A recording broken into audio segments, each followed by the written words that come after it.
நாம் வாழ அறிய துடிக்கிற சுவைகளை அவர் அன்போடு இந்த புதினத்தில் நிரப்பியிருக்கிறார்.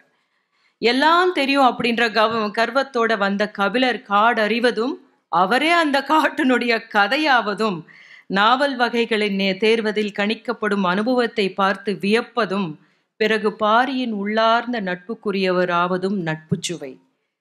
பாரியுடன் எதை பேசவும் ஆதினிக்கு இருந்த உரிமை, பார்வையிலேயே தந்தையுடன் உரையாடும் பெண் குழந்தை அங்கவையின் மதிக்கூர்மைக்கு களமமைத்த பாரியின் வளர்ப்பு, பாலின சமத்துவ சுவை.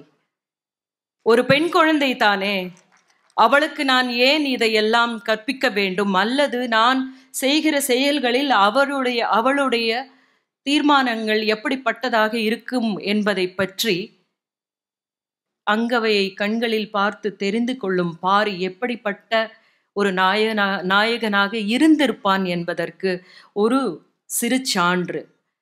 அந்த பாலின சமத்துவ சுவையை அவர் தந்திருந்திருக்கிறார்.